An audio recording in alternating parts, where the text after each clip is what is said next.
So let's talk England player ratings for Ireland 27, England 22. I'll pop up the ratings on the side. I'll talk about them subjectively here. I'll think about it a bit more Reddit to get the exact score. But let me know what you think, because it's just one person's view here, having just watched the game. So I'd love to read your comments and see what you think. So don't get upset if you don't agree with what I say, because it is all subjective at the end of the day. So welcome to this video supported by Sports News Blitz. Let's get stuck into these ratings.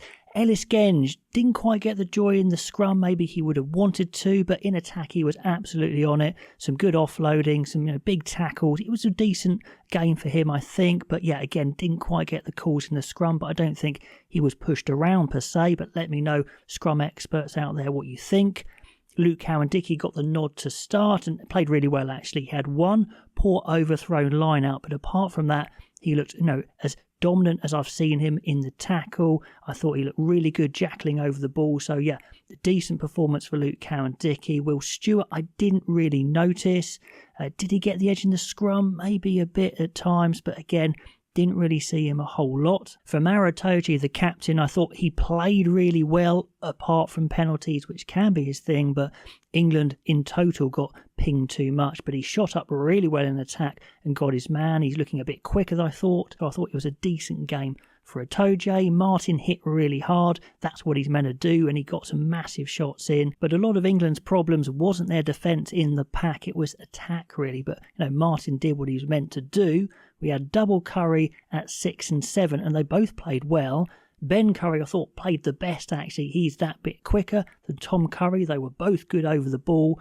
And then when it came Cunningham South to come on, they took off Ben Curry, which I thought was a bit harsh, even though Tom Curry played well and got his try. So Tom Curry and Ben Curry played very well, but they are very similar, as you'd expect from twins. And then Ben Earl, his thing is running, and he got one clean break. But apart from that, maybe not the best. He dropped that catch from kickoff, which was pretty bad as well. So okay from Ben Earl, good for the Currys, but you probably don't need both of them. But they were there to tackle and jackal, which I guess they did. With the halfbacks, a mixed bag really. Mitchell, not his best game.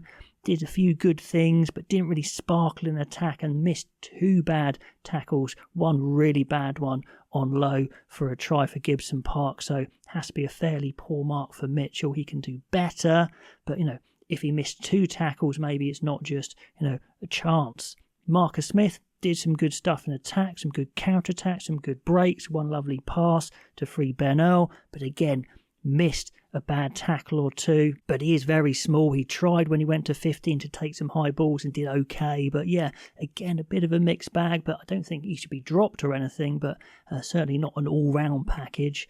In the centres, I thought Ollie Lawrence hit really hard in attack and defence. He made some really good breaks. Henry Slade, he put one good grubber through and, a few good hands, but I thought he was a little bit wasted in a game where there's a lot of defending. He's very lightweight. He had one break out wide where he was so slow he just got hunted down by Gibson Park. So I think he's a little bit of dead weight if you're not in a team that's dominating attack where the ball can go through his hands a lot.